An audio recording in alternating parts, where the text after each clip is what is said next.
Good afternoon, sisters and brothers. Good afternoon. Good afternoon. My name is Charlotte West, and I'm a member of the Economic Equity and Jobs Task Force with NOAA, and we are proud to co-host today's forum with our community partners. We are especially grateful to NOAA member organization, Word of Life Church. They have generously offered out their building so that we could use it for this opportunity. All of us can see the city changing every day, and the latest news about the redevelopment along the East Bank and the Titan Stadium will bring even more changes. A lot of press releases have been written and published, and yet there are many, many details that will impact us as residents of Nashville. We deserve to understand them. So we are here today with this distinguished panel to try to get some questions answered. I will now turn the moderating duties over to David Plazas, editor of the Tennessean. David, thank you for agreeing to help us today. Well, thank you very much for having me here, and thank you for all the organizations.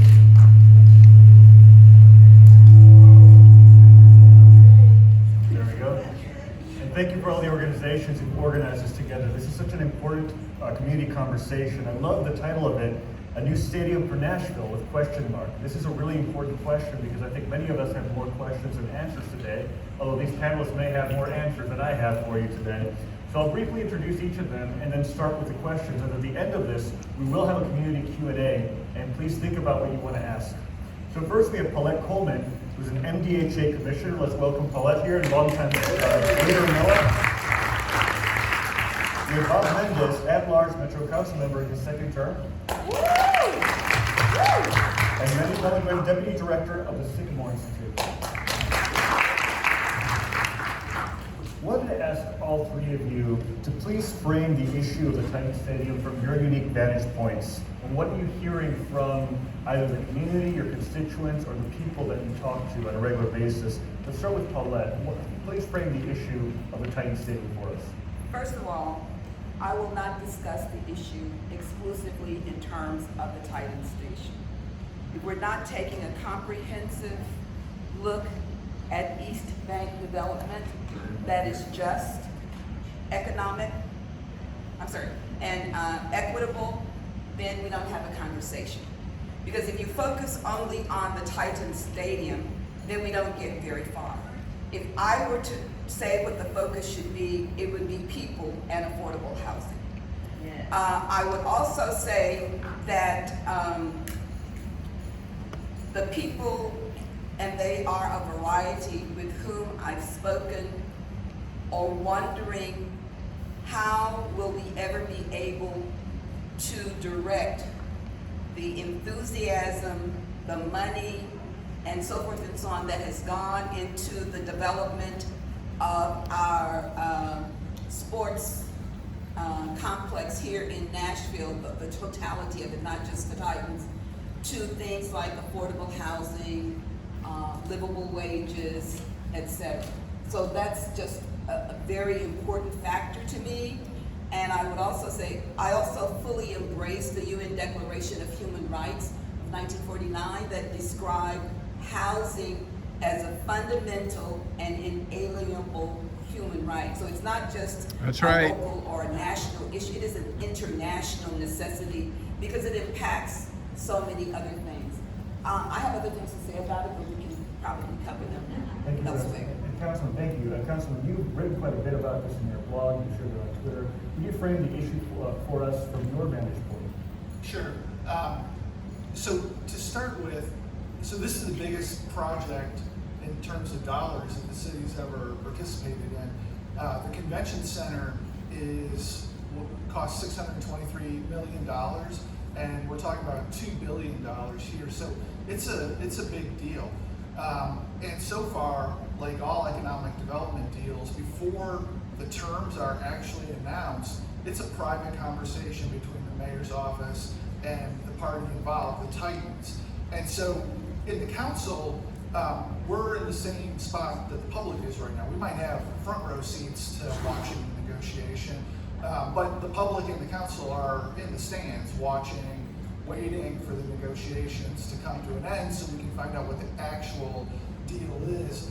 And, you know, we hear, a lot of people in the public believe that it's a done deal, it's going to happen, it's over, we are getting a new stadium. And and there's a reason for that. The reason is that the PR machines of both the mayor's office and the team have been pumping out hard that this is a done deal. But they selectively leak parts of the deal, and there's other parts that don't get leaked that we'll have to come up with at some point. So my frame of reference as an at-large council member, as chair of the council's committee that will look at the stadium deal whenever it's announced, is my view is we need to bring the public and the council to be on equal footing with information as the team and the mayor's office, and do it in a way that puts everybody in a position to decide whether they like it or don't like it. One of the main narratives that has changed from the PR leaks over the course of the last 9 months is at the beginning of the year, in a piece that Tennessean did in the first week of January, the mayor is quoted as saying, we need a new neighborhood on the East Bank in order to build a stadium. And then by May, a couple reporters had started adding the cost of the stadium and the East Bank infrastructure, and we're getting numbers over $3 billion between the two of them. And the mayor's PR machine started saying, oh, no, East Bank is totally separate from the stadium. They're totally separate things. Think about them separately. And that's one example of, before we get to the deal, I view it as my job to try to make sure people understand what's spent and make sure that we've got all the information available. As far as what I'm hearing from the public, again, a lot of people feel like it's a done deal. And then a lot of people, if they drill deeper, either have a strong feeling for or a strong feeling against. But my sense is that doesn't really come from a place of information. It comes from, I think, pre-baked conclusions about whether you like these sort of things or not. Because you couldn't have an opinion on a deal that hasn't been announced yet. So I hope that we can get more information to the public once a deal is actually announced, and let people make an informed decision about whether to support it or not. Thank you very much. And Mandy, Pellegrin, the Sycamore Institute has done some incredible research over the last few years on state budget figures, issues with healthcare outcomes and affordable housing, all these things. From your vantage point, could you talk about how you frame the issue and how you see the issue? Sure. So just a little bit about who we are first. We're a nonpartisan policy research center, and really we're a bipartisan staff. And we focus mostly on state policy issues, but we get into local policy issues when it's related to state budget issues. And we really feel like our role in the policymaking process is just to provide good, solid, impartial information to the extent that a human can be impartial, or a set of humans, so that you can bring your values to that information and decide where you land. So we don't take positions on things, we are neutral on things. We are just here to kind of lay out the information so that you can understand it and highlight the trade-offs, and then you decide how you feel or how you want to vote or whatever it is. So in this situation, we came to the topic because we do a lot of state budget work, and over the last couple of years, just 2 years alone, state policymakers have approved public subsidies for at least 5 sports venues, professional sports venues, not counting, universities across the state. And so someone came to us and said, we really feel like these folks need to kind of get a very basic education on how these economic impact numbers work. So we took a look at what these deals look like in Tennessee, what these deals look like in other places, why do policymakers justify doing it, what does the research say about their economic benefits, and really the non-quantifiable benefits as well. And so that's kind of our role. So our paper on this covers all kinds of subsidies across Tennessee related to stadiums, but obviously this is sort of the big guy in the room and how we got involved in the issue. Very good. And if you want to find more about your research, where can they go? SycamoreTN.org. Very good. I'd like to turn over to Paulette Coleman again to talk about, you mentioned affordable housing and people, and we've seen the trends in Nashville the last several years have been quite big about displacement in Nashville because of the widening gap of income inequality. Will you talk about your own concerns specific to affordable housing and as it affects that area and maybe other areas of the community? Yeah. One of the things that's very interesting about the whole East Bank is we have 338 acres, okay?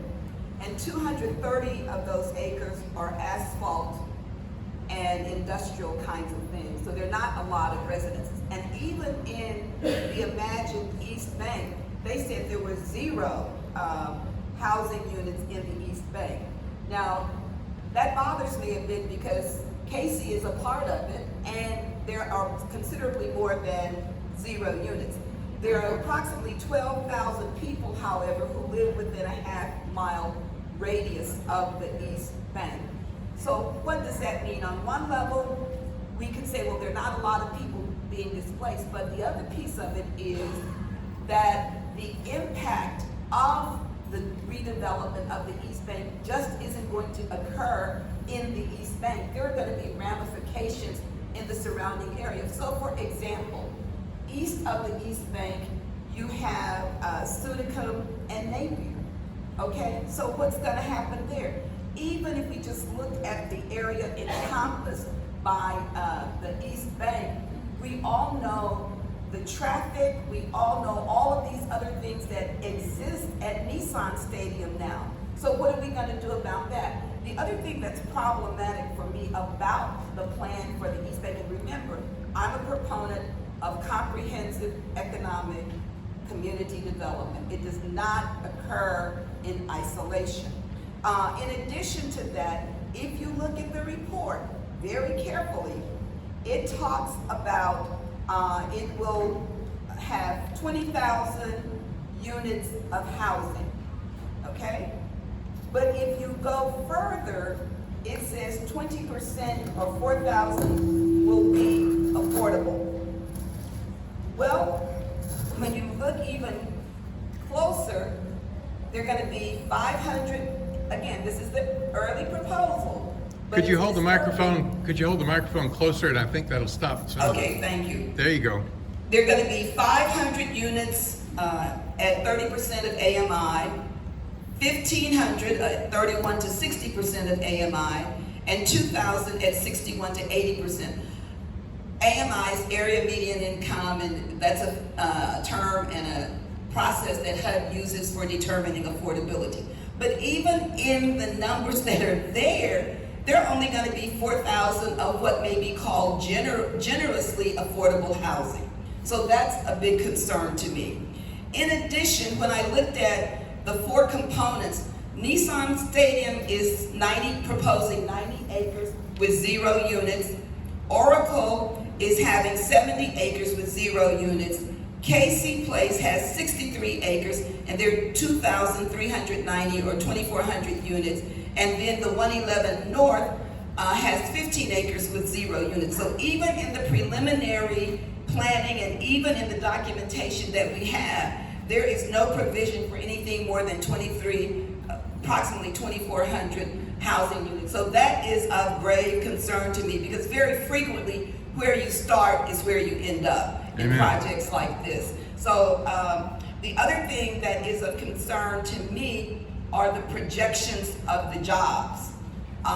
There's supposed to be approximately 50,000 jobs created, but 21,000 are projected in the Imagine Nashville report to be construction jobs, which are temporary and which may or may not lead to any kind of a career path. So those are the kinds of things that are of concern to me. I mean, this is nothing, you don't have to be a high level economist or planner. These are just looking at the numbers and what the report says. It is very dismal in terms of what housing will come out of the project as presently. And this is looking at the totality, not just the stadium. And I have some suggestions about what we might want to do in terms of more creative thinking about it. Thank you very much. And we'll get to those suggestions in just a little bit. I did want to turn to you, Councilman because you have asked a question before about what would Mayor Cooper do if he were a councilman still. And certainly in this case, you've certainly brought up the issue about would this have been a deal that he would have frowned upon or what he would have embraced. And could you talk a little bit about that? And especially since you have offered so much financial expertise, elaborate, please. Sure. And, you know, I guess I am probably guilty of wondering what he would have done as a council person. Fundamentally, I'm not sure that that's a relevant question. Certainly, the mayor voted against, I think, all but one economic development deals last term when he was a council member, and he definitely campaigned on moving economic development out of downtown. That's in his policy manual that I think exists online at WPLN's website now. And there was a lot of questioning that he did consistently, along with other of us in the council last term, about who's paying for what. And that's fundamentally one of the things we don't know right now. We don't know who's paying for what. We do know that the state has authorized $500 million worth of general obligation bond money supported by all our tax dollars. We do know that the state of Tennessee has made it so if we build a new stadium, we're required to have all the sales tax from the stadium be dedicated to support paying for it. We do know that the state of Tennessee has passed a law forcing us that if we build a new stadium for a 130-acre zone, and like 130 acres is hard to imagine. If you look at the East Bank between the bridges, between where the football stadium is now, that's the 130 acres. So half the sales tax from that entire area would go to support building a new stadium pursuant to state law. And that's imagine, you can look at the pictures, they're imagining 15, 20-story, 30-story buildings, and half the sales tax goes to support a new stadium. We do know the state has passed a law to force it. If we build a stadium, there's a 1% of hotel occupancy tax that can only be used to support a stadium. And even if we don't have a lot of choice because the state passed these laws saying that if you build a stadium, these funds will be committed, it will add up to be the biggest city-state spending on a football stadium or any kind of stadium in the history of the United States of America. The current leader is New York and Buffalo have committed something like $850 million to build a new football stadium for the Buffalo Bills. And between the state and local spend here, the guesstimate is something like $1.2 billion. So it will be the biggest public spend ever, which is a weird thing for the state of Tennessee, and especially forced by laws from our very right-leaning legislature to force on us. And the idea of having over $1 billion worth of public spend, state and local, on football stadium is a thing that typically I would have expected last term for Mayor Cooper to oppose. Again, the more relevant question is whether we're going to oppose it. And when we finally get the deal announced, and we get told what I'm sure y'all know about, we've got a lease obligation under the current lease to improve it, the stadium to first class condition. That is a real obligation. You know, I'm sure it's a headwind to get public support to know that 25 years ago, a $300 million stadium was built, where 23 years later, there's supposedly $1 billion+ maintenance obligation. And it's really, you know, I think it makes a lot of people scratch their heads when they put it in those terms, like, okay, if building a $300 million building in 1990 something equals $1 billion+ obligation now for maintenance, like, holy hell, I shouldn't say that. Pardon me. Heck, you know, what's the obligation 20 years down the road on a $2 billion building?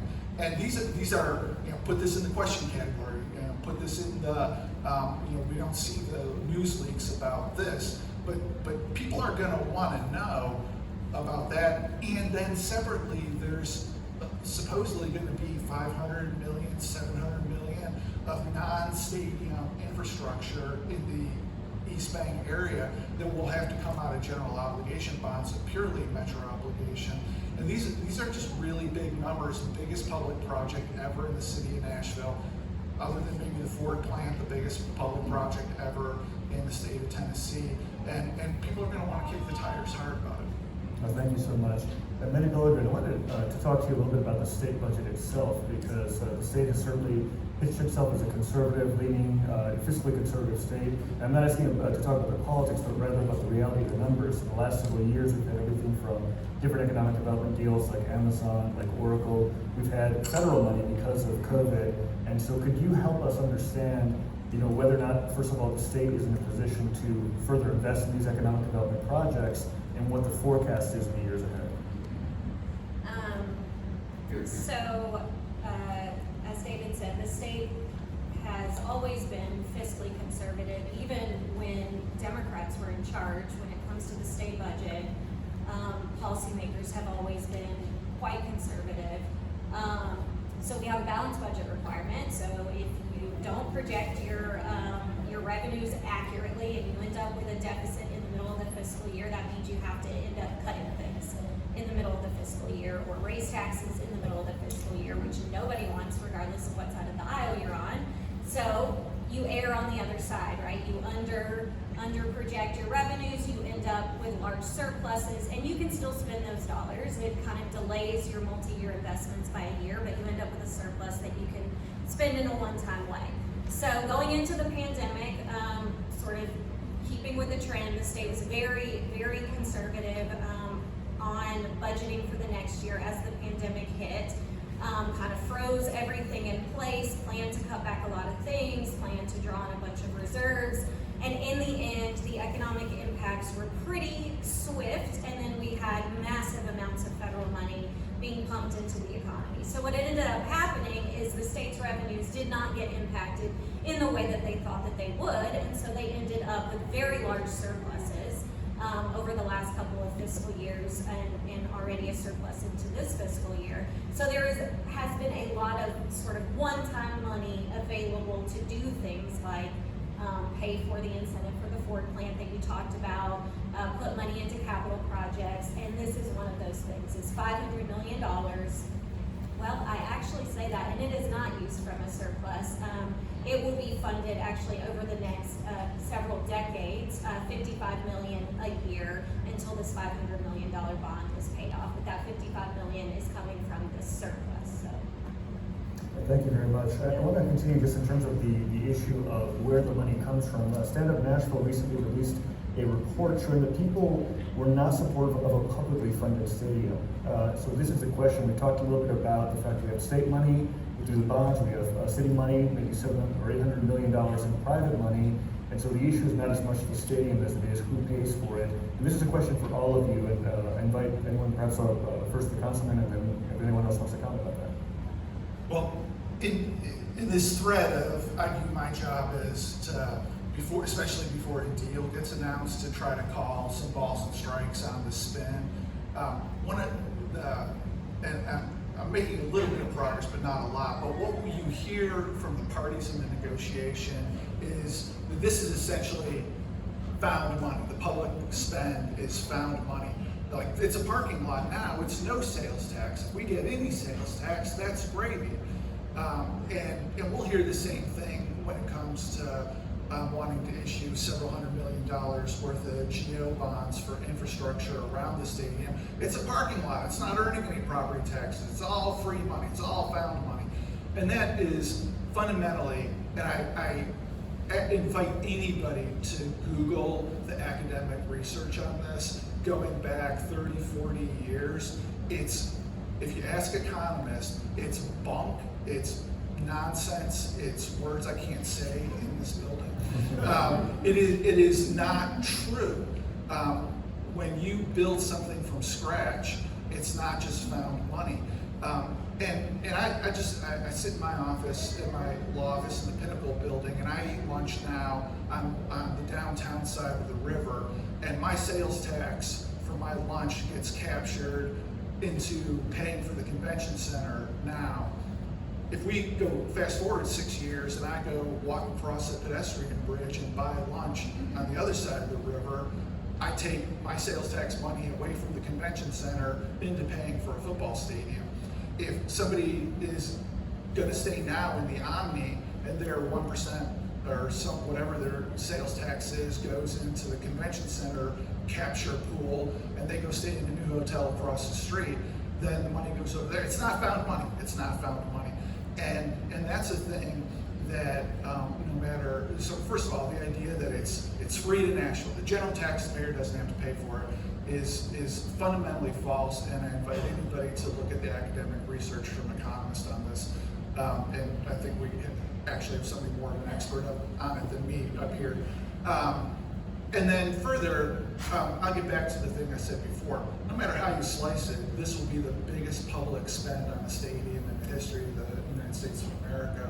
And the idea that that's free to us just can't be true. It fails any measure of common sense. And so there's going to be a lot of private money. There's going to be a lot of moving parts. There's a lot of places where our hands are already tied by state laws that exist that we have to commit certain revenues if we build a new stadium. But the notion that it's free to us, free to taxpayers, is just false. And I'm going to keep pushing on that as hard as I need to. Related to this, I want to ask everybody in the panel, and I've heard quite a bit when I've been out in the community, that how is this going to benefit me when I've spoken in Bellevue, when I've spoken in Bordeaux, elsewhere? How am I going to benefit from this if I don't live there, if I don't work for the team? I don't know if Paulette, Coleman, you'd like to take that on? Well, I think that's a common question, and it's a relevant one in the sense that, and that's a thing that I have heard as well. I have heard people say it's only going to create problems for me, and there is no benefit whatsoever. And since there is not any intentionality about housing and people, I am very, very concerned in how we're so anxious to remove the stadium from a broader discussion of that entire East Bank community. The major reaction of people is, how can we spend that much money on something that will only benefit the PSL holders, the subscribers, and the attendees at the games, and that there will be an adverse impact on my quality of life, even if I'm not within that 300 acres. It's just how it is now. And related from an economic point of view, if we could talk for a moment, whether generally or specifically, about the impact of sports stadiums on communities. Mandy, could you talk a little bit about that, whether it's for the Tennessee front or national? We certainly have teams from the Memphis Grizzlies to Nashville SC, which is the latest soccer stadium, possibly Major League Baseball at some point. That's another conversation altogether. But could you talk a little bit about that impact, and do they actually help their communities? So you did a lovely job explaining everything. No, you did do a lovely job. I mean, this is, like you said, an area where economists pretty much universally agree, which is not common, that these things just don't pay for themselves from a public subsidy standpoint. Because there is, like you said, no free money. Think of it as sort of a closed system. Each of us only spends so much money per year on eating out, on going to shows, on going to movies. And, you know, if I have a new entertainment option, I don't suddenly have $1,500 more per year to spend. I'm going to redistribute that spending from something else. So when you're talking about something that's kind of a bigger draw, like an NFL stadium, you might be drawing in actually economic activity from counties surrounding Davidson County, where people aren't actually spending their money in rural areas anymore. Now they're spending their money in Nashville, which might be something good for Nashville. But you know, the economics there are quite different if you're a state policymaker, if you're a local policymaker. Something like an NFL stadium and a covered one, which is what folks are talking about now, is this idea that you're going to bring in these big one-time events like the Super Bowl or the World Cup, and that brings in all this new activity because these are people that wouldn't normally come to Nashville, wouldn't normally come to Tennessee. There's actually a lot of really interesting research outside of sort of the core economic impact stuff about, how does it affect residents? Like me, am I going to probably get out of town if the Super Bowl is in town? Probably, so that's economic activity that's being pulled out of Nashville because this thing is in town. Often cities and states separately subsidize these very large events. There's been talk about subsidizing conventions that come to town. We'll think about something as big as the Super Bowl or the World Cup. And then you do have these economic impacts on the areas sort of right outside the center of these huge events, where even if I do stay in town, maybe I don't go to my local restaurant because I'm scared to leave my house because I think there might be too many out. And you actually negatively impact these businesses on the periphery of this massive one-time kind of activity. And then you also have to make sure that that activity it's all contingent upon that money recirculating in the economy. And a lot of times these big events bring in outside companies, outside vendors, and so the money is really just kind of going to outside businesses that don't stay in Tennessee. A definitions question for the panel. Yeah. We hear a lot about direct spending versus economic impact. For people who may not know that, what does that mean and what's the difference? So the direct spending would be you come to town and you spend money at the stadium on tickets, on food at the stadium, on parking around the stadium.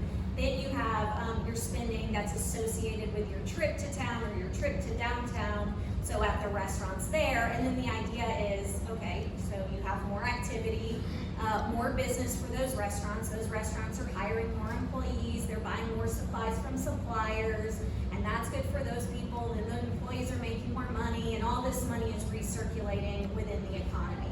And actually, if you think of it, if you compare it to an economic development incentive, it's very similar, but it's actually one step away from an economic development incentive, because stadium deals don't really create many new jobs on their own from the direct spending, because you're just having an event every couple of weeks, and these are temporary employees. In fact, a lot of stadiums rely on volunteers to man things, so you're really one step away even from your traditional economic development incentive. So just a question, maybe this will be to the councilman, because I'm doing some math in my head, I'm starting to confuse myself, unfortunately, so you're gonna have to help me on this. So a certain amount of revenue goes to pay for the stadium if it gets done, but what happens if the city has a need when it comes to public education or to affordable housing or something else? How do those monies get generated essentially? Well, and let me just emphasize something that Mandy said. It is zero exaggeration to say that the field of professional economists who run the spectrum from far left to far right universally agree that public spending on stadium doesn't provide a return on investment. Universally, Google it, check it out. That's zero exaggeration. The team in the mayor's office know that deep down inside, which is why so much of the pitch to public has been, well, we've got this giant obligation, maybe $1 billion, on the horrible lease we signed 20 years ago. It wasn't us, it was the previous people sitting in our seats. And like, heck, even if it doesn't pay for itself, and the entire world of economists are right, well, heck, we still need to do it because we have this giant lease obligation. That's, I think, where the action's at on whether we fundamentally, as a group, believe that there's a massive lease obligation or not. And as far as spending on everything else that we need to do, whether it's transit or education or affordable housing, and I should say, and all these things, the reality is that a new stadium is not going to generate extra revenue to do that stuff any more than the existing stadium did. We've had a football stadium and a pro football team for 20 years. Arguably, we're more behind on education and infrastructure spending now than we were when the stadium got built. Like, if that, and we know that some other folks were sitting on a panel in 1990, whatever, saying the same things, saying that it was going to help us pay for the things we need to do. And that really, I mean, that's the thing that I hear Nashvillians since I've been in office in 2015, like, for most regular folks, the fundamental deal was that let's build downtown to be a plus superstar downtown, and it'll help us pay for the things we need to do. And meanwhile, our roads are busted up and the water fountains don't work in our kids' school, and so objectively, like that bargain that got made 20 years ago turned out to not be true, and that makes people wary about whether this is a magical deal that is going to fix all our problems, I think. And as a black hole, you had Yeah, were I eager to say just something. wanted to add one thing. It's not only in the U.S. that stadiums have proven not to be of great benefit. It's basically an international phenomenon that they don't result in additional revenue to do the things that are sorely needed by communities. The other thing I wanted to say is that it's very important to look at what benefits we have derived, as Councilman said, from the existing stadium. And I'm sure there's a question mark, and there's some who would say that we haven't really derived that many, unless you're a big and avid fan of the professional football team. I think what cities don't often do, there's a certain glitziness, there's a certain panache about having, a cachet rather, about having a football stadium. And if we as a city don't have our identity concretely in place, that could be alluring. And in terms of either or, if we don't get the stadium, we won't, it's not that simple in terms of whether it's either or. But I do appreciate the reminder that the stadium, whatever revenue, if there's any, do not benefit the basic needs of our community, whether it's housing, transportation, education, cultural, etc. Why don't I ask you a little bit about the affordable housing report that came out recently from the mayor's office and about the need. That is, I remember when I was starting to cover these issues, there was a need of 18,000 affordable housing units back in 2017. That has now risen to 58,000. And so it's a massive increase in just 5 years. Looking down the road, looking 8, 10 years down the road, what are some of your projections, fears, and maybe any optimism you might have about what's to come? And well, why don't we start with the councilman and go here and go with the others? Well, the fears are easy to describe. I think a lot of us who lived, I've lived here since the mid-90s. A lot of you have lived here longer than I have. And, I think as a city, we understood what we were doing from the mid-90s till through the Dean administration. Whether everybody bought in or not, we were building the heck out of downtown to make it into this A+ tourism destination, and it was going to pay for the things we need to do. And so by the end of the Dean administration, like, check that box, we did it. We built the A+ destination, and we weren't paying for the things we need to do. And then, between craziness in politics at the national level and turnover in the mayor's office. I'm on my third mayor in 7 years in office, third finance director, third legal director, third council director, third or fourth transportation department director. Between that turnover and COVID, none of us can say there's really any progress on figuring out what the goal is for the next generation in Nashville. And so without consensus on what we're trying to do, it's hard, as Paulette said, to make decisions about what we invest in. And I think most Nashvillians would love to have a totally built out East Bank if we can afford it. But there's an if there, and it's just not clear. I don't think there's consensus that we're going to pull that off. And then the concern is that meandering without a goal, makes us have unchecked, irregular, uneven, disparate growth. Thank you. Paulette, do you have anything to add? Yes, I think it is very important that our city identity, that we as Nashvillians, politicians, regular citizens, arrive at some consensus of who we are and, more importantly, who we want to be. Secondly, the affordable housing crisis is growing, and the span from 18,000 to 58 in a short period of time is very distressing. unless we begin to eliminate the barriers to the production and the preservation, it's just going to grow more. We need a singular focus on a comprehensive community economic development strategy, process, orientation for Nashville that includes housing, transportation, quality of life, employment, the whole spectrum of what it takes to have a good city. I am encouraged by several things, but again, they're moving much too slowly. It has taken us 7 years of advocacy to get an Office of Housing within the planning department. 7, okay? And all of you have been to the numerous forums, etc., have testified, have signed petitions, and the like. The next thing that is encouraging is progress is being made with MDHA and the city working more closely around the redevelopment of Casey, more discussions about the other envision type plans, but those are very, very long term and they won't impact the totality of our affordable housing need. So while there are some glimmers of hope, there's still a lot more work to be done.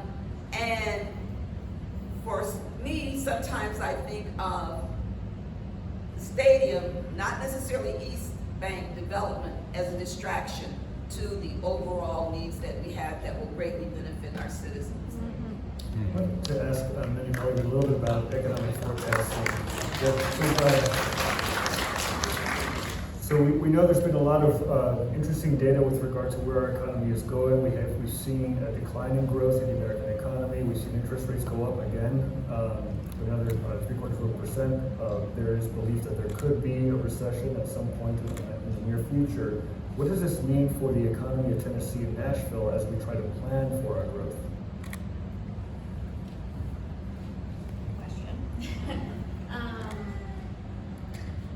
Well, I mean, I think that we do have a lot of policymakers in place right now that don't know what it's like during a recession, that don't know what it's like to govern during that kind of rough time. And when you were talking about a recession, one of your worst investments could probably be tourist development.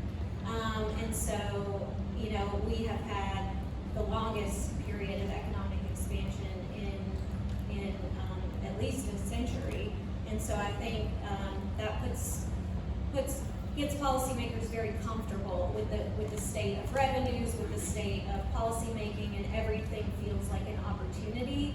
And there's definitely some forgetting of what dealing with really inflation also, because once inflation hits, it's very difficult to budget because you don't know how far your revenue dollars are going to go, because everything you're spending money on is also increasing in price at a very rapid pace, so your dollars just don't go as far.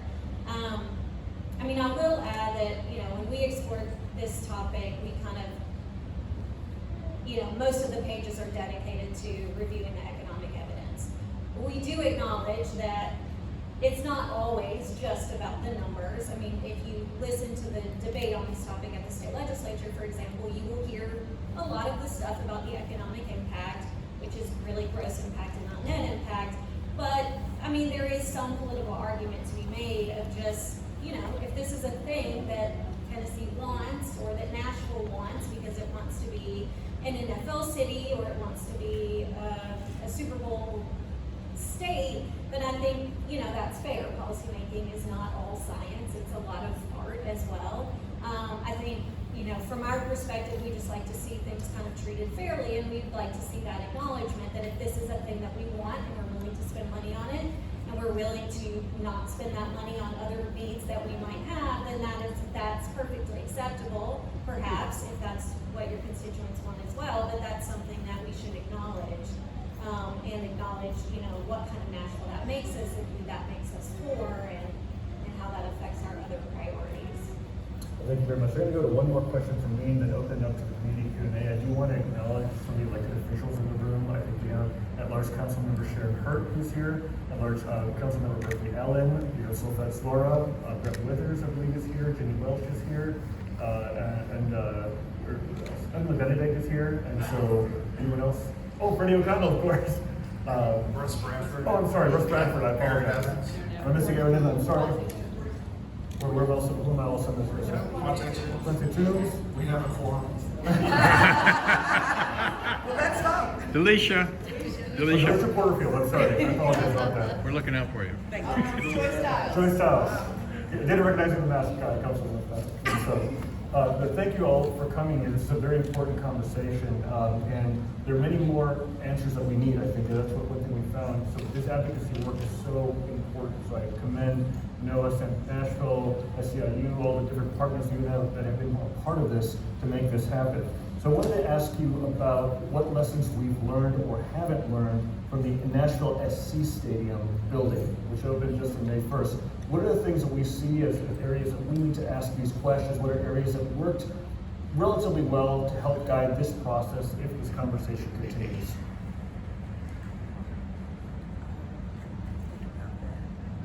Because I don't think there's been much learning from my perspective in terms of meeting the needs of Nashvillians and affordable housing and job development. So I have to think about that. Well, this is low-hanging fruit. It's too bad that this had to be a lesson learned. But there was a debate on the soccer stadium about whether the team would cover cost overruns, and that ended up being $75 million. They did take on the cost overruns, and I think this negotiation has started from the assumption that the team will definitely pay cost overruns. And given the fact that the baseball stadium started out at 60, ended up at 90, the soccer stadium ended up at 325 after being budgeted 250 million. Like on a $2 billion deal, just covering the cost overruns is a big deal. And I think there's a locked-in assumption that the team is covering cost overruns. Beyond that, this is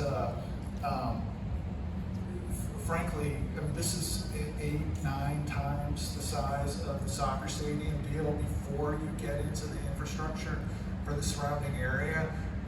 And so it's an order, literally an order of magnitude bigger. And I think it's a mistake to try to make them be cookie cutter one like the other, because I think the extra zero on the numbers adds some pretty intense complexity.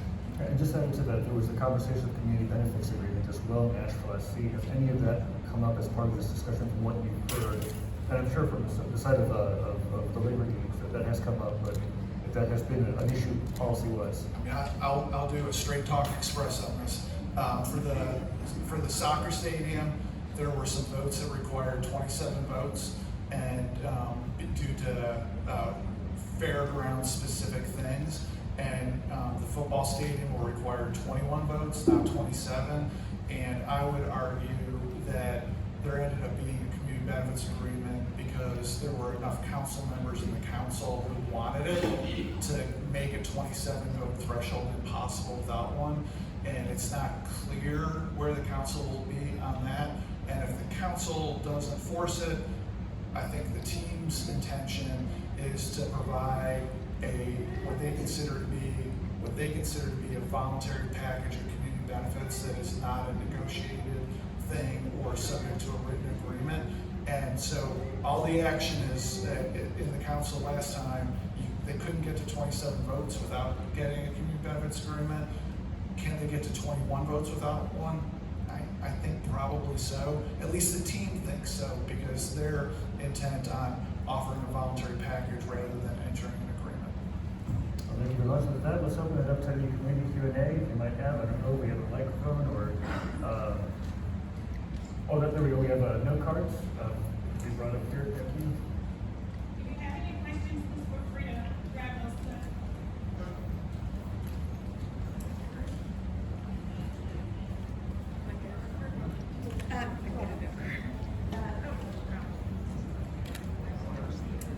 I'll have someone come around and give you. Does anyone need a blank note card? All right. If you'll put your hand up, we'll come around and pass some extra ones around.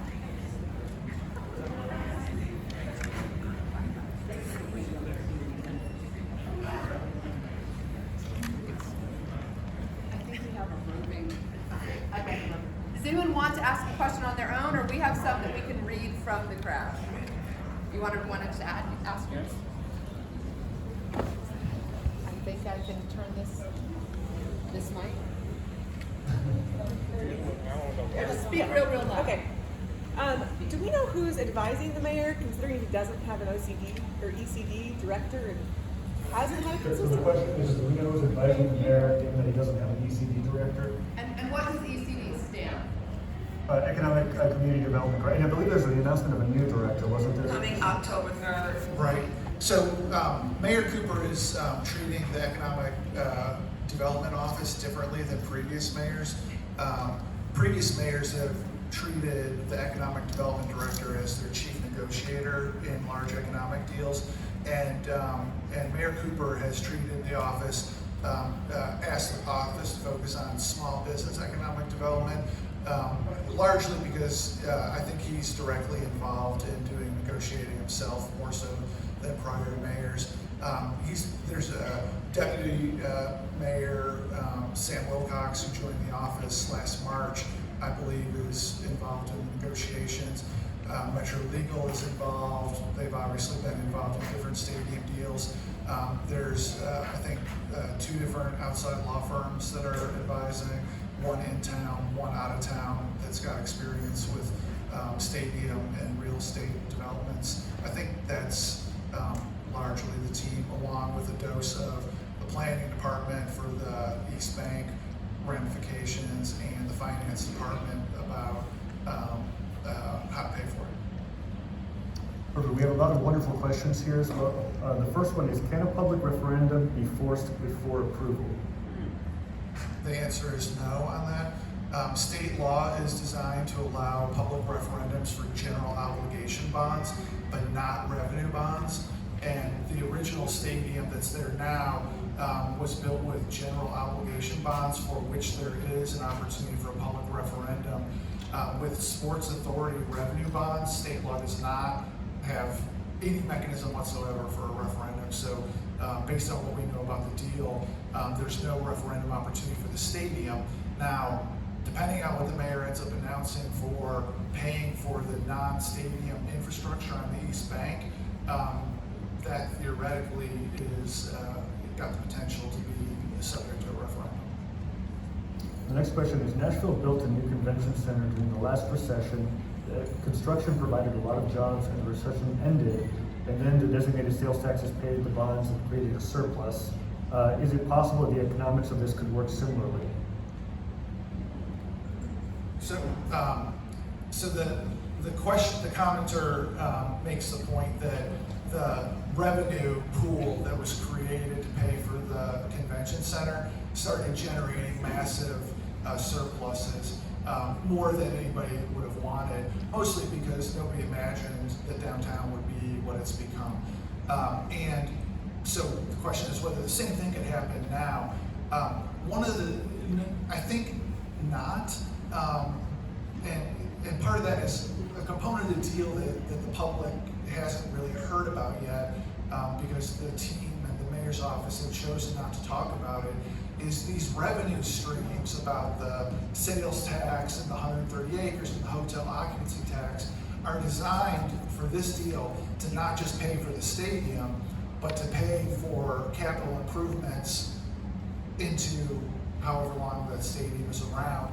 And so they are by design trying to create what any of us would consider to be a massive surplus of tax revenue that they're going to capture, because I think, and this is just a fact and people could apply their own values, they are assuming that there will be massive dollar requirements to keep up and modernize a $2 billion stadium. And so they are trying to create revenue streams that are enormous. And I think the goal is to keep them, well, by state law, they're going to be required to keep all that revenue with paying for the stadium and subsequent capital improvements. David, we have one question here from the audience. If we could. Hi, my name's Howard Allen. Please stand. Oh, I'm Howard Allen. I'm a Nashville, born and reared here. I've seen a lot of things where we had a Church Street Mall that didn't even last for 10 years, and now it's the Nashville Library. And I want to know, we have a bunch of people that are considered low income, very low income, that are homeless. Right now, they're not arresting any of us, but if we get this stadium going, will they arrest us then and use some of that money because we become property and make money off inmates? So I want to know, will that happen? Because me personally, I think we're here, and it's kind of, I'm here to really just listen, but I know this is a done deal. They're going to do this stadium, you know? And so we're sitting here listening like we're being played when they're going to get paid, you know? And so we're going to have illusion without inclusion when you start arresting us, because I know it's going to happen just soon, especially if this stadium goes in. And do you have any realtors that are looking for property right now? And thank you, Howard Allen, for your op-ed that appears in the Sunday Insight. So, you're Tennessee, the reader's op-ed, I know what's this. I do want to go to the next question. Thank you for your statement. The Tennessean quoted the administration there saying something to the effect that we will create 4 great neighborhoods on the East Bank. How should the citizens of Nashville hear this, particularly in light of many current neighborhoods that are not that quote-unquote great?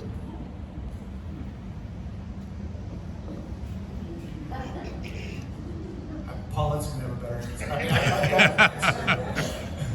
Well, I mean, I think that's the core thing that I think, especially as you get farther from downtown and people don't see the East Bank or go by the East Bank all the time. I think, you know, we're gonna end up having a proposal to build a sparkling new neighborhood from scratch. It's gonna, I think the proposal, my prediction is it's a proposal to keep about half the property tax revenue from the East Bank in the East Bank to pay to make it look magical. And we may end up doing that if that's what the majority of citizens want. But I would also venture a guess that every neighborhood in the city would love to keep half their property tax revenue in the neighborhood for sidewalks and road improvements.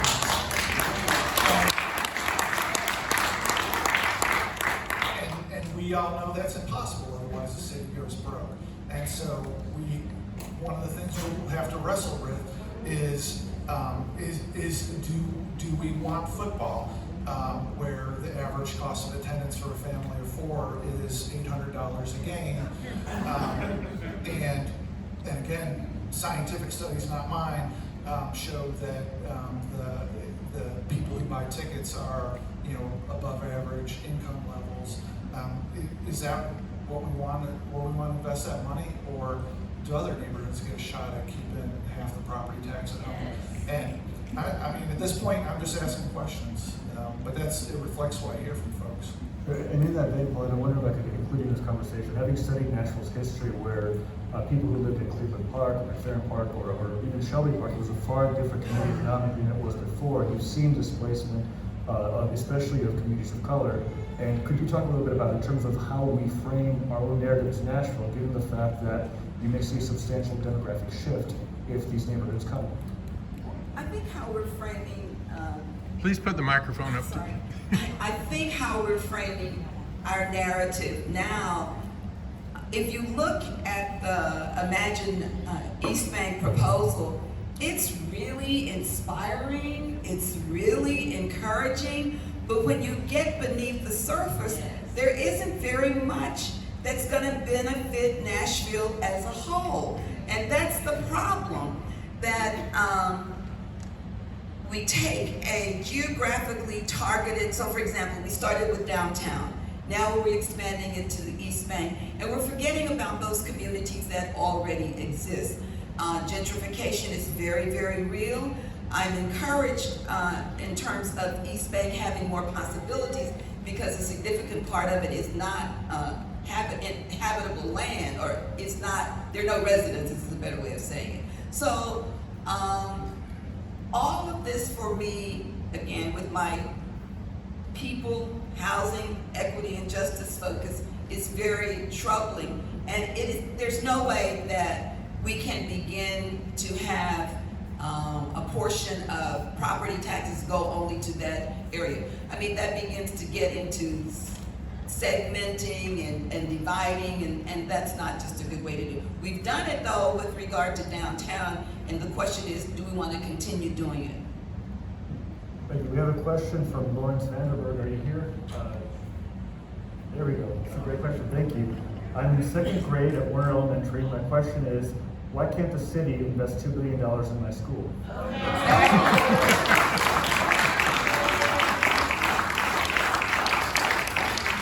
There is no political will to do what is necessary in terms of equity and justice.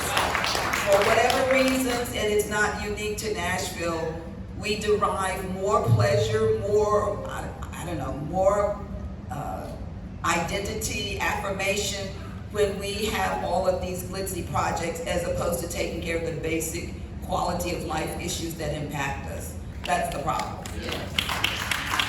And as I stated before, when we prioritize and have the energy and the money and all levels of people that we do have engaged in the promotion of sports around education, and I think the other piece of it is it's easy to other around housing and education, health, etc.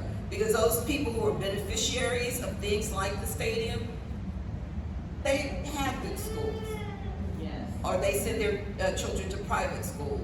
Similarly with housing, so there's this basic and fundamental non-desire to sort of each of us be our brothers and sisters keepers and our brothers and sisters protectors and our brothers and sisters guardians of good quality of life. I was wondering if I could turn to Mandy for a moment. There was a big reform of education finance this past year, which is shifting the way that local school systems are being funded. In the context, I know we could talk about this at Dowsing for a while, but in the context of this question about whether or not schools will benefit because of the state formula, can you give us a sense of how it might affect Nashville? Yeah, the TISA, the Tennessee Investment and Student Investment. Right, so we're shifting from what is called the resource-based formula, which is based on all these assumptions about how many teachers each child needs and how much square footage you need and all this stuff, and it spits out a number, to a student-based funding formula, which is based on this idea that there is a standard amount of money for every student, and then if you have a student with a special unique learning need or an economically disadvantaged student, that you should get a little bit more money to educate those children. And so we're shifting, and of course there's more money being put into the formula overall by the state. So there are no losers per se in the traditional sense, but there are certainly winners and winners, winners and winners, winners, winners. And Nashville is more in the winners category of expected to get more money, but not as much more as many other districts around the state will get from the new formula. Very good. Well, we want to make sure that you're in the state legislature a few decades from now to get that money into the school system. There's a question about inclusion. If the administration were intentional about ensuring more inclusion and economic growth, could the stadium prove beneficial to the city? And what would your vision of inclusion look like when it comes to deals like this? Oh, for me, it would have a very, very strong business, particularly small business development component. It would have a very, very strong affordable housing component. It would make sure that other than the traditional deal makers are involved in the negotiations, there would be considerably more transparency than is the case now. All of these things, for me, would make the deal better. It takes longer and it's more frustrating because when you engage more people with all kinds of orientations and backgrounds, it just takes time. But I think that's the kind of thing that we need. We also, as a city, need to define and understand and wrap our arms around what it means to be a just city in 2022 and beyond. I'd be hard pressed to improve on that answer. The one thing I would add is that I've believed for a while now, and I've told the mayor's office, everybody in Metro who I can get a hold of, that what we need as a city is a policy of how many dollars like this do we want to invest, and what do we want to incentivize and where. Because I think the what we want to incentivize and the where it goes to equity and inclusion. Because let's face it, when all this spending does is hop the river from where the last very large batch of money has been spent. And without a policy in place about how much we want to spend on economic development, how much in property tax dollars, how much in sales tax dollars do we want to spend on either new neighborhoods or football, then it makes all these conversations more difficult because you either get people who are opposed to all of it because they haven't gotten a piece of the pie, or it leads to wanting to have sort of unlimited spending because you try to solve the inclusion by doing it a whole bunch of other places. And somewhere, somehow, like having an actual policy of what kind of money we want to spend on, whether it's economic development or sports, entertainment, and where, and what, there are people around this town who are trying to get all our public high schools to have new football stadiums, and the total price tag to get, not football stadiums, football fields, because they're in abysmal shape. And across the city, they're in bad shape. The total project would be like $10, $15 million, and we can't figure out how to get new football fields for our high schools. And that, creates a little bit of a disconnect when you're talking about equity and inclusion. And there's a question specifically to you, Councilman, and it says leases can be renegotiated. What are possible options for this once you get the latest report back on the stadium's condition? Well, so I think a lot of you know in my day job I negotiate as a lawyer, not things as much as this, but I've been involved in negotiations over several $100 million, and what it would require is playing a game of chicken with the team, and fundamentally daring them to leave if you wanted to renegotiate the lease. Now that is, when I give advice as a lawyer, like it's not my money, and some business person gets to decide one way or the other whether they feel like playing chicken or whether they feel like let's make a deal. And as a city, the mayor's office, on some level, as far as any of us can tell, who knows what's going on behind closed doors, as far as any of us can tell, they've concluded that they want to play let's make a deal, and that's what they're doing. And so any lease negotiation would say, hey boys, you haven't exercised that option to 2039 yet, so right now your lease expires in 2027, I think it is, and there ain't any stadium and we're not doing it, so shrug, and see what happens. I doubt, I don't know whether that's the right choice for the city. That's what it would take, and it would be, it would change the character of it a lot. So I'm not suggesting it's a good idea, but that's what it would take, is basically playing a game of chicken with the team. Thank you. Yes, ma'am. Just to add a little something here, I've been thinking about, this has very much been framed as a Nashville owes everything and gets no opportunity, or Nashville invests in this new stadium and gets everything out of it. I was actually on a different panel with the Titan CEO, and the question framed to him was, is bigger always better? And he came back with, the question is not is bigger always better here, it's is better better.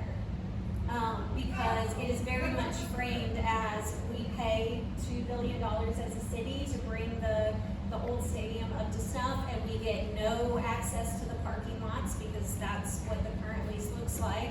And so it is, we pay for everything, we get no new opportunity on the East Bank, or we pay everything for the new thing and we get all the opportunity on the East Bank. And that's very much how the whole East Bank vision has been sort of, all tangled together. And I guess, from my perspective, these are all, once you bring taxpayer dollars into it, these are all political decisions. And even on that panel, I sort of challenged that those are not necessarily the only two options. Sure, there are there's legal language in the leases and all that, but you know, it was a political decision to enter into a lease that looked like that. It was a political decision to allow the Titans to have ownership essentially of the parking lots, and so everything between those two options is still very much a political decision because we're talking about taxpayer dollars here. I have to say, I'm sorry, one thing, I wanted to make sure everyone knew, I'm Marley Albert, Economic Equity Jobs Task Force, I'll get you in a minute. Before I let Ray ask a question, I wanted y'all to know we did invite Burke Nightingale with the Tennessee Titans or someone from them. We had some council members help us reach out as well. They were not able to find anyone in their organization to come today. This won't be the last conversation. We want this ongoing, but I just wanted all y'all to know. We didn't try to set them up. This was no surprise. They knew this event was happening today. Here you go, Ray. My wife and I drove to Brentwood this morning for lunch with friends from out of town. I thought maybe Williamson County had been evacuated as I saw the cars driving out of there into Nashville. My wife reminded me there was a football game going on, which is why the traffic was there. I want to know, where did I sign up to provide entertainment for surrounding counties and be charged for it and not want to go myself? So help explain to me why we're providing entertainment for people who just evacuate their own communities and come to ours. I don't understand. When I was 30 years old and had lived in Nashville for 9 months, there was this referendum in 1996, and that's where you signed up for it. And so, listen, like there is a lease obligation. The decision was made to build a concrete stadium for about $300 million, and Metro has the entire capital expense obligation. That is some dollar amount. Now, the team has not exercised the option yet. They say they would. So it's not clear what that dollar amount is, but there is Metro legal documents after a referendum approved by the council, signed by the mayor, is on the hook for a substantial obligation that is the only thing that makes this an interesting question economically about what to do. Because if it weren't for that lease obligation, then signing up for this much public spending, more than any city and state has ever done ever in America, I think would be completely dead in the water. And we hear the team and the mayor's office ride hard. Like whatever happened in the '90s, that was a generation ago. But heck, that's where we're at. So we got to do what we got to do. And people are going to continue to question that. People are going to continue to ask the sort of things that you asked. But I think that's when you signed up for it back then. We've got one more question here from the audience. Hi, thank you. Two comments. One, I just want to say, we talked a lot about affordable housing. We hear a lot about affordable housing, but we need affordable housing at the 30 and 40 and 50% AMI. Yes. And there's a lot that passes as incentives to developers as affordable housing that is not. And there are some council members here who are passing those incentives, and we are aware of it as a community, and we know you're up for re-election. So I want to say that. Second, I want to say that indigenous people, native people, have been asking about the native Nashville history there, the archaeological history there. That has not been addressed in any form. Yes. How are native people and all that history being addressed? That's what I want to know. So, and Emerson had a question also. Why are we building a stadium if people need houses? That's what I'm saying. We got Emerson's question right here too. I think the indigenous question, a lot of you will remember there was a plan to build a high-rise residential development out where the old Sound Stadium is, and it turned out there's formerly enslaved people in the ground underneath there, and so now it's a World UNESCO site rather than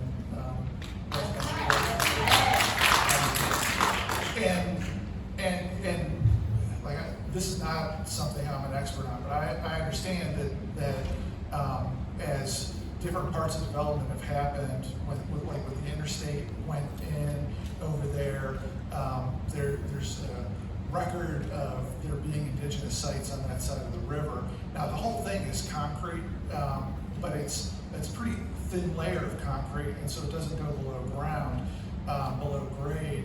I think one could expect if people want to go below grade, they may find remains or artifacts or I don't know what.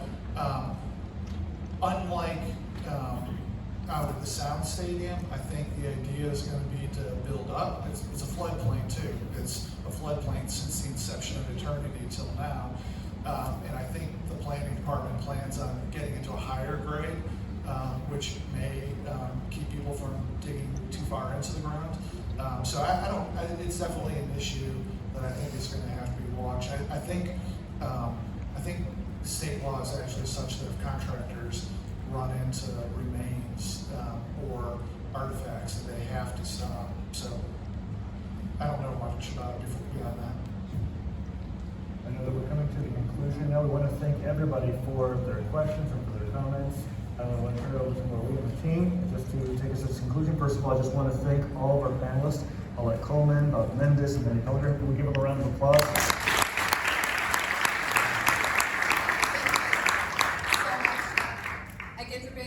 Again, Marley Albert, NOAA's Economic Equity and Jobs Task Force Leader, and I'm here with. My name is Darwin. I'm an organizer with Nashville. Go tell them about that. Okay, so to inside, if y'all haven't already, if y'all could just scan the QR code that's on this paper and fill out that information so we can just keep y'all updated on the conversation that's going on. We wanted to make sure you all know that this is not a one and done conversation. As we heard, this deal isn't finished yet. We believe there's a lot of questions. We're grateful you came out today to begin that conversation. It will also continue in just a few weeks. So there are other papers that are being passed out. One is NOAA has a large public meeting. We used to do this before COVID, and we're bringing it back live again October 9th at Jefferson Street Missionary Baptist Church. We're going to have a public meeting for everyone to attend. And one of our questions is going to be about this very idea, what is a stadium? And Mayor Cooper has agreed that he will be at this meeting. So we would love to have you all come, Jefferson Street Missionary Baptist Church, at 3 o'clock on Sunday, October 9th. So that conversation will continue there. And then we also have monthly meetings, NOAA's Economic Equity and Jobs Task Force does. So if you sign up on that QR code, give us your information, we'll be able to continue to get information out to you about this. Thank you again so much for coming. If you have more questions, please holler at us. Thank you.